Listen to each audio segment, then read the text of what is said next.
You ever stare at your screen for 7 hours straight, tabs open, brain offline, convincing yourself you're about to start and suddenly it's Wednesday? Welcome to the magical land of burnout. Population, all of us, all the time. It's basically what adulthood is now, right? But what if I told you you could prep for this in advance with a checklist for mental health incidents? No joke, I made actual mental health emergency checklists. They saved my brain multiple times. Not just for burnout, but for paranoia, for anxiety, and for overwhelm and for depression. Today I'm going to show you how making a simple protocol can literally keep your life from falling apart. And yes, there will be memes because nothing says severe emotional dysregulation quite like SpongeBob with PTSD eyes. Are you trying to make SpongeBob references to connect with young people? LOL. Shut up, Toaster.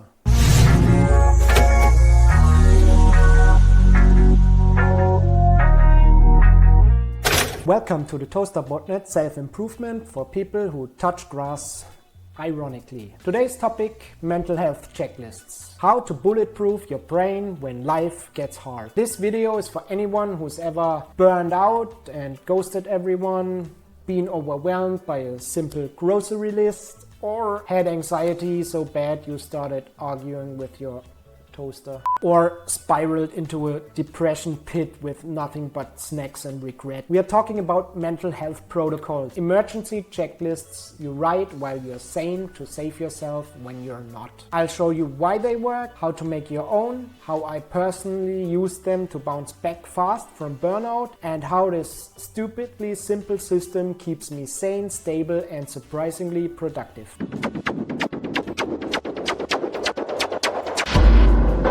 Let's face it, your brain has blue screen of death sometimes. And in those moments, you're not rational, productive, or even functional. You're a glorified bag of cortisol. That's why I started building protocols for my mental health.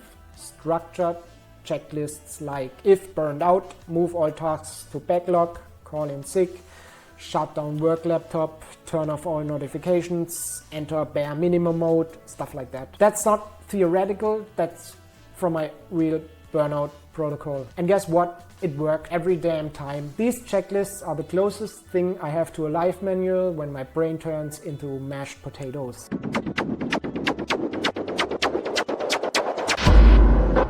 Here's why this works like magic.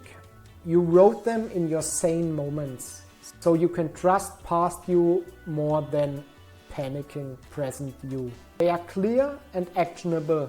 No vague self-care fluff, just like go for a walk, drink water, watch Rick and Morty for comfort. Why don't you have a seat? Because this isn't a therapy session. I'm just asking you what people in your racket say about handling this particular situation. They reduce decision fatigue when your brain is done making decisions. They give you structure when the world feels like it's collapsing like a Jenga tower. When you're in crisis mode, thinking is the enemy. You need autopilot. Protocols are your mental autopilot.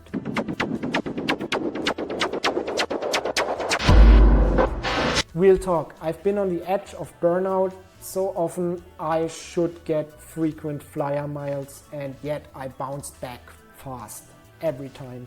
Why? Because I had a plan. Instead of spiraling into chaos, I followed my own checklists. Shutdown mode for work and digital noise, basic maintenance tasks only, supplements, comfort content, walks and reflection. Then a slow ramp up back to normal life. Sometimes I even stayed productive while recovering. Not because I'm special, but because I wrote myself a damn map on what to do.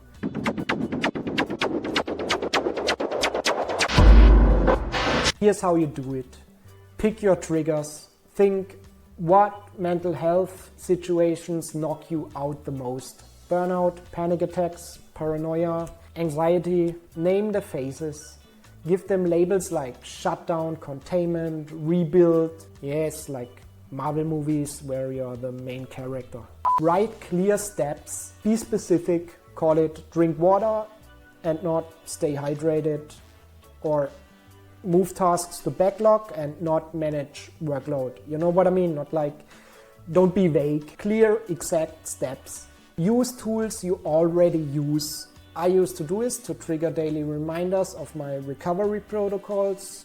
You can too, or whatever tool floats your boat. Test and refine. Every time you go through an episode, tweak your protocol afterwards.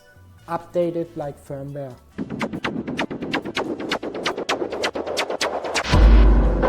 The best part, even when you feel fine, knowing you have a plan gives you peace of mind. It's like prepping your house for winter in the summer. You enjoy the sunshine more because you know you're ready if it gets cold. Mental health protocols are simple life manuals you can create for yourself. They help you recover faster, stay functional, and avoid disaster.